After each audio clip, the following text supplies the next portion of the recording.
अक्सर एक सवाल जो जहन में उतरता है और मन को कौंधता है, सवाल यही है कि क्या मौजूदा दौर में मध्य प्रदेश के हेल्थ सेक्टर के बुनियादी ढांचे में नवीनीकरण की आवश्यकता है। यह सवाल इसलिए भी चल पड़ा है क्योंकि हाल ही में हमने देखा कि किस तरीके से एक कोरोना नामक महामारी के आगे हमारा हेल्थ सेक्टर बेदम हो गया था। हमने देखा कि किस तरीके से स्वास्थ्य के अभाव में हमारी जनता, हमारी आवाम जान गंवाती रही और हम हाथ पर हाथ रखे बैठे रहे। हमने देखा कि किस तरीके से हमारी जनता ने एक हेल्थ सेक्टर का अभाव दिया है, एक अभाव में उन्होंने एक इस तरीके का सामना किया है एक महामारी का कि ये मंजर हमने अपनी खुली आंखों से देखा है। तो यह सवाल इसलिए भी महत्वपूर्ण हो जाता है कि क्या वर्तमान में मध्य प्रदेश की शिवराज सरकार हेल्थ सेक्टर को सुधारने के लिए क्या नवीनीकरण का काम कर रही है। यह सवाल इसलिए भी जानना जरूरी है कि आखिर वो कौन से काम है जो मध्य प्रदेश सरकार ने हेल्थ सेक्टर को मजबूत करने के लिए उठाए हुए हैं। तो देखिए हमारी खास पेशकश मंथन में। आवाम जब अपने नुमाइंदों को चुनकर संसद या विधानसभा भेजती है तो आवाम की यही अपेक्षाएं रहती हैं कि मुल्क के रहबर उनकी बेहतरी के लिए काम करे। आवाम के चुने हुए नुमाइंदों का यह नैतिक कर्तव्य होता है कि वह आवाम के मंसूबों पर खरे उतरे। मध्य प्रदेश सरकार भी इसी रोड मैप पर काम कर रही है। एक समय था जब मध्य प्रदेश को बीमारू राज्य कहा जाता था, किंतु आज यही मध्य प्रदेश बीमारू राज्य से उठकर एक स्वस्थ राज्य बन गया है। शायद यही वजह है कि पिछले कुछ सालों से मध्य प्रदेश सरकार स्वास्थ्य सेवाओं के क्षेत्र में आमूल-चूल परिवर्तन की है। स्वास्थ्य और चिकित्सा के क्षेत्र में मध्य प्रदेश सरकार हाल ही के बजट में कोई नई योजना तो शुरू नहीं की है, लेकिन पुरानी योजनाओं के लिए पर्याप्त बजट रखा है। प्रदेश में 9 नए मेडिकल कॉलेज खोलने के लिए बजट में 300 करोड़ रुपए का प्रावधान है।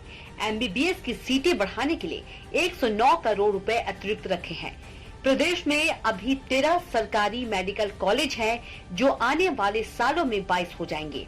एमबीबीएस की सीटें 2035 से बढ़कर 3250 हो जाएंगी।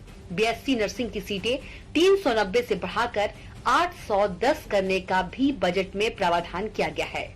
मानसिक स्वास्थ्य, हेपेटाइटिस, डेंगू, मलेरिया, फाइलेरिया और चिकनगुनिया की रोकथाम के लिए 281 करोड़ का बजट है। राष्ट्रीय स्वास्थ्य मिशन के अंतर्गत मध्य प्रदेश शासन ने शिशु स्वास्थ्य, मातृ स्वास्थ्य, हेल्थ और वेलनेस केंद्र समेत सभी कार्यक्रमों के लिए 3600 करोड़ रुपए रखे हैं, जो पिछले साल 3035 करोड़ रुपए था। मच्छर जनित बीमारियों जैसे डेंगू, मलेरिया, जीका आदि के लिए मध्य प्रदेश सरकार ने पहली बार 201 करोड़ रुपए का प्रावधान अलग से किया है।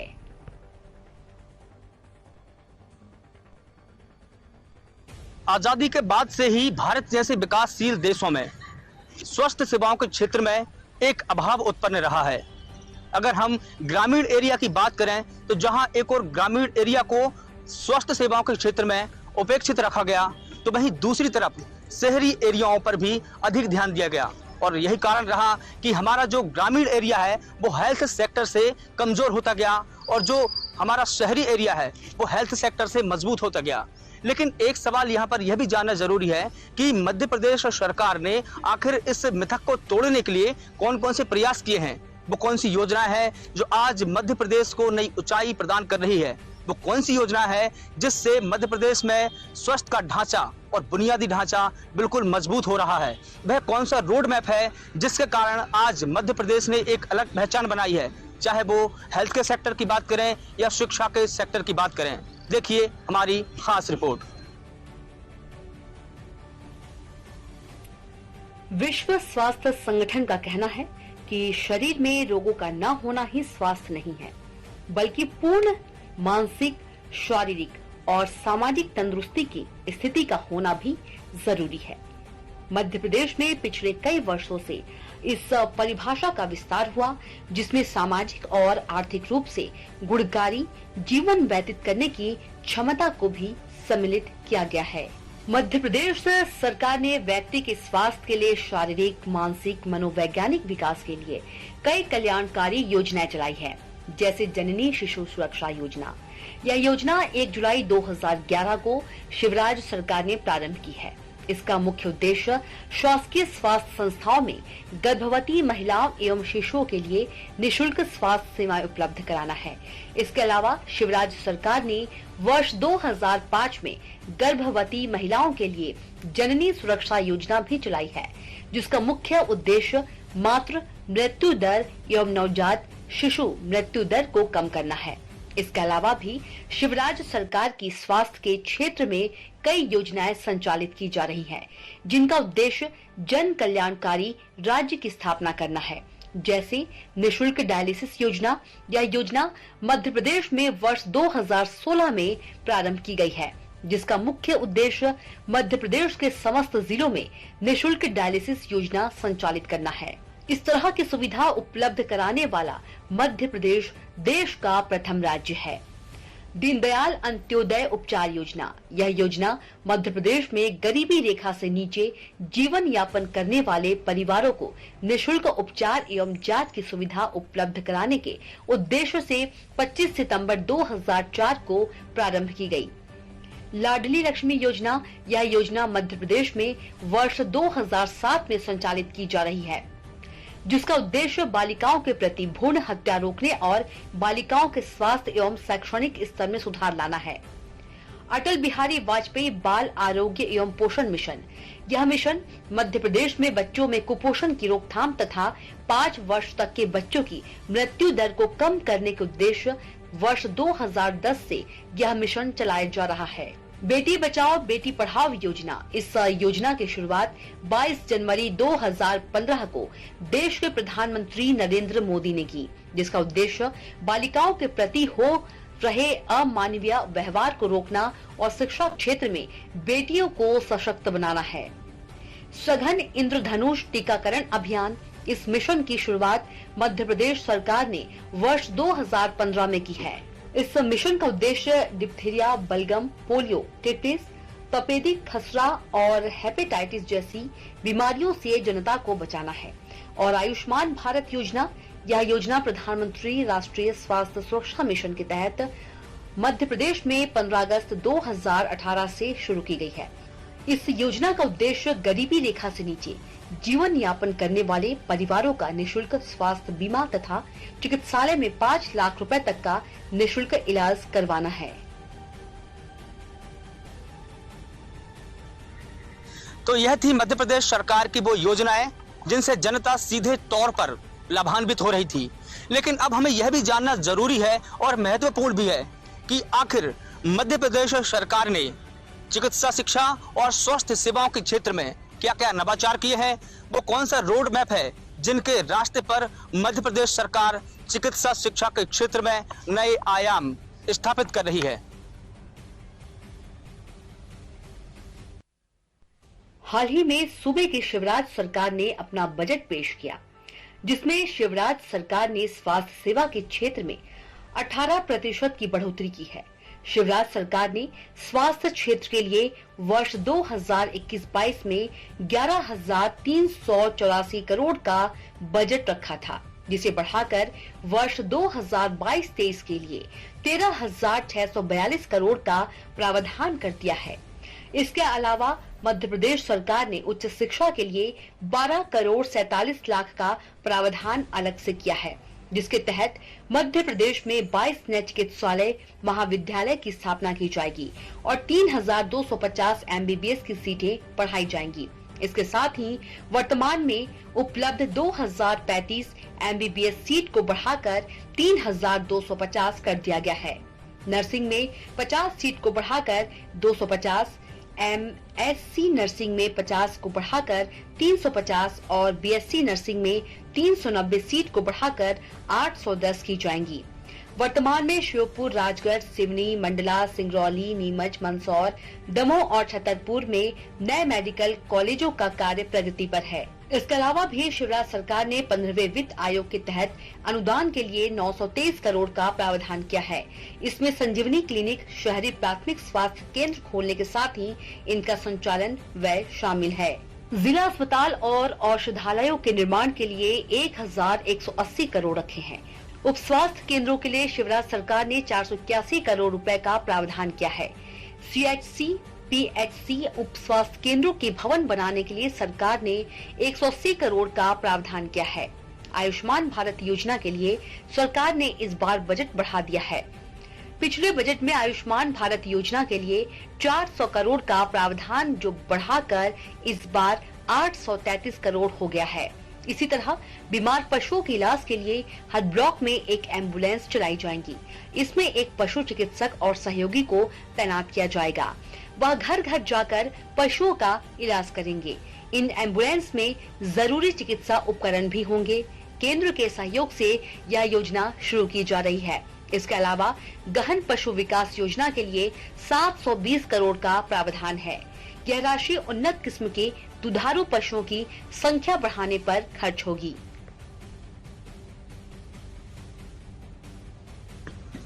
एक समय था जब मध्य प्रदेश को बीमारू राज्य कहा जाता था, लेकिन मध्य प्रदेश सरकार और शिवराज सिंह चौहान जी के अथक प्रयासों से अब यही बीमारू राज्य एक स्वस्थ राज्य के रूप में उभरा है। हाल ही में मध्य प्रदेश सरकार के चिकित्सा शिक्षा मंत्री विश्वास सारंग ने प्रेस वार्ता की है और उन्होंने इसमें महत्वपूर्ण जानकारियां प्रदान की है। मध्य प्रदेश के चिकित्सा शिक्षा मंत्री विश्वास सारंग ने कहा है कि मध्य प्रदेश में 4 मेडिकल कॉलेज, जिनमें भोपाल, जबलपुर, ग्वालियर और रीवा शामिल है, इन सभी मेडिकल कॉलेजों में स्टेम सेल थेरेपी के माध्यम से बोन मैरो ट्रांसप्लांट और पीडियाट्रिक कैंसर यूनिट की स्थापना की जाएगी और इस काम को महज 6 महीने के भीतर ही पूरा कर लिया जाएगा। तो यह कहना कोई अतिशयोक्ति नहीं होगी और यह कहना कोई बड़ी बात नहीं होगी कि आज मध्य प्रदेश दुनिया भर में और देश भर में एक नए राज्य के रूप में स्थापित हो रहा है और हेल्थ के सेक्टर में मजबूत बन रहा है। गत दिनों मध्य प्रदेश सरकार के चिकित्सा शिक्षा मंत्री विश्वास सारंग ने मीडिया से चर्चा करते हुए बताया कि प्रदेश में बच्चों की जेनेटिक बीमारियां जैसे sickle cell anaemia, aplastic anaemia, thalassaemia तथा cancer, leukaemia, multiple myeloma, non Hodgkin's lymphoma के उपचार के लिए बोन मैरो ट्रांसप्लांट यूनिट की स्थापना की जाएगी। प्रथम चरण में गांधी चिकित्सा महाविद्यालय में 6 बिस्तरीय बोन मैरो ट्रांसप्लांट यूनिट एवं 24 बिस्तरीय पीडियाट्रिक कैंसर यूनिट की स्थापना की जाएगी। इस यूनिट के माध्यम से विश्व स्तरीय चिकित्सा सुविधा उपलब्ध कराई जाएगी। इसमें स्वयं के स्टेम सेल ग्राफ्टिंग एवं अन्य व्यक्ति के बोन मैरो ट्रांसप्लांट किया जाएगा। मंत्री सारंग ने यह भी बताया कि बच्चों में sickle cell anaemia, aplastic anaemia एवं थैलेसीमिया जैसी जेनेटिक बीमारियों के कारण बच्चों के संक्रमित बोन मैरो को निकालकर दूसरे व्यक्ति का स्वस्थ बोन मैरो करने के बाद बोन मैरो ट्रांसप्लांट किया जाएगा। वहीं कैंसर जैसे leukaemia, multiple myeloma, non Hodgkin's lymphoma के पीड़ित मरीजों में उनके ही स्टेम सेल को निकालकर ऑटोलोगस स्टेम सेल ट्रांसप्लांट किया जाएगा। चिकित्सा शिक्षा मंत्री विश्वास सारंग ने बताया कि बच्चों में कैंसर एवं जेनेटिक बीमारियों के उपचार के लिए विश्व स्तरीय चिकित्सा व्यवस्था विकसित कर अमेरिका की कोलंबिया यूनिवर्सिटी, न्यूयॉर्क के विख्यात बोन मैरो ट्रांसप्लांट विशेषज्ञ डॉक्टर प्रकाश सतवानी निःशुल्क चिकित्सकीय उपचार एवं सहयोग प्रदान करेंगे। ये बहुत असाध्य बीमारियों के लिए बहुत ही उपयोगी उपचार है। दुनिया में इस बात को स्थापित भी किया है और स्टेम सेल को लेकर पूरी दुनिया में बड़े स्तर पर रिसर्च चल रही है। हमने विगत दिनों ये सुनिश्चित किया था कि हमारे मेडिकल कॉलेजेस में हम हमारी रिसर्च और डेवलपमेंट की यूनिट को बहुत मजबूत और स्ट्रेंथन करेंगे। उसी आयाम को हम आगे बढ़ाते हुए स्टेम सेल के रिसर्च और उसके माध्यम से अन्य बीमारियों का भी हम उपचार कर सकें, इसकी हम व्यवस्था करेंगे। आपकी जानकारी में मैं देना चाहता हूं, स्टेम सेल रजिस्ट्री के लिए गवर्नमेंट ऑफ इंडिया की एक अलग से पॉलिसी है जिसमें कोई भी व्यक्ति अपने स्टेम सेल को रजिस्टर कर सकता है और उसके माध्यम से वो अपना बोन मैरो और स्टेम सेल को डोनेट कर सकता है। इस पूरे प्रकल्प में हमें इस बात की बहुत प्रसन्नता है कि हमारे मध्य प्रदेश के ही, बल्कि भोपाल में गांधी मेडिकल कॉलेज से जिन्होंने MBBS किया है, विश्वविख्यात बोन मैरो ट्रांसप्लांट विशेषज्ञ डॉक्टर प्रकाश सतवानी हमें अपनी निशुल्क सेवाएं दे रहे हैं, जो कि अमेरिका बेस्ड हैं। अमेरिका की कोलंबिया यूनिवर्सिटी में वो बोन मैरो ट्रांसप्लांट विशेषज्ञ हैं। हमारी उनसे बातचीत हुई है और जो इंदौर में हमने हमारा बोन मैरो ट्रांसप्लांट यूनिट की शुरुआत की थी, उसमें भी डॉक्टर प्रकाश सतवानी ने हमें सहयोग किया था। मेरी स्वयं की, हमारे ACS महोदय सुलेमान साहब और हमारे कमिश्नर साहब के साथ हमारी 2 दिन पहले डॉक्टर प्रकाश सतवानी जी के साथ बातचीत हुई है और हम उनके साथ एक प्रॉपर MOU करने वाले हैं। कोलंबिया यूनिवर्सिटी के माध्यम से हम इस बोन मैरो ट्रांसप्लांट यूनिट और पीडियाट्रिक कैंसर यूनिट की पूरी जो नो हाउ है वो हम उनसे प्राप्त करेंगे। हमारे डॉक्टर्स की ट्रेनिंग, हमारे नर्सिंग स्टाफ की ट्रेनिंग और हमारे पैरामेडिकल स्टाफ की ट्रेनिंग, इसको हम सुनिश्चित करने वाले हैं।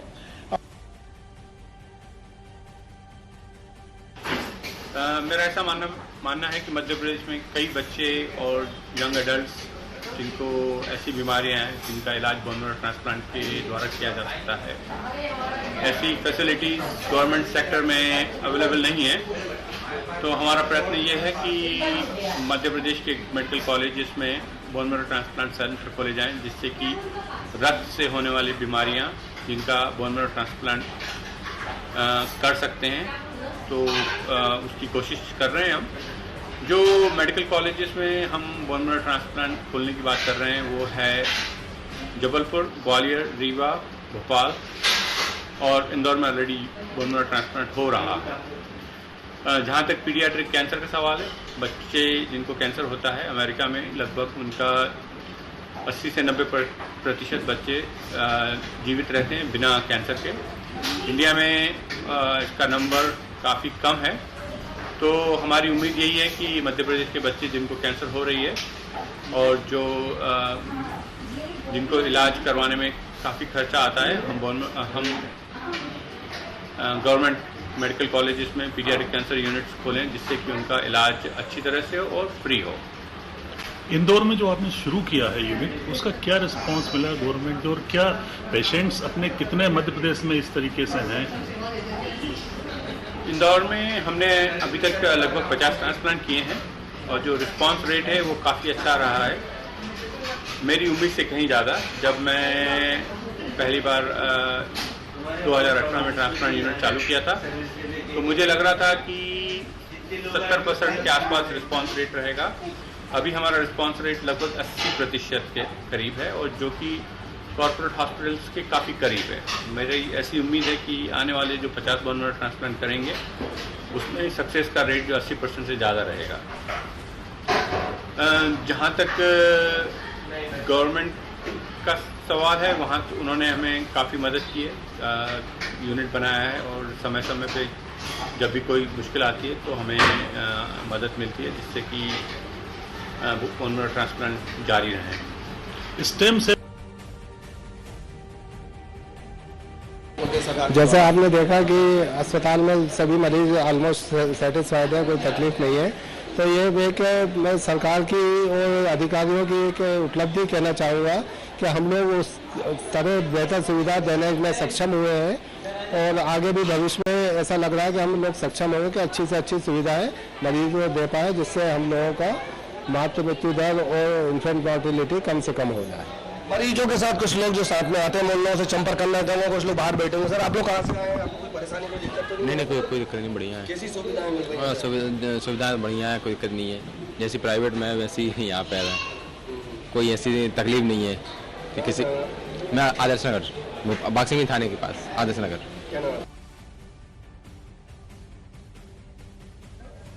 कोरोना महामारी की पहली और दूसरी लहर का ये भयानक दृश्य पूरी दुनिया ने और पूरी देश ने अपनी खुली आंखों से देखा।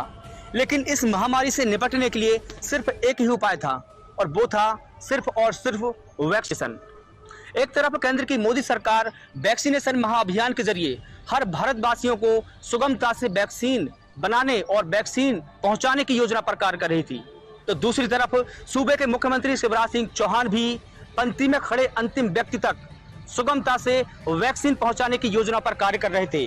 और आखिरकार हुआ वही कि शिवराज सिंह चौहान की और केंद्र की मोदी की सरकार की मेहनत रंग लाई और आज मध्य प्रदेश के अंदर तकरीबन 10 करोड़ लोगों को कोरोना की डोज लगाई जा चुकी है। और इसी तरीके से अगर हम दूसरा आंकड़ा देखें तो कोरोना की वैक्सीनेशन का दूसरा डोज मध्य प्रदेश में लगभग 5 करोड़ लोगों को लग चुका है।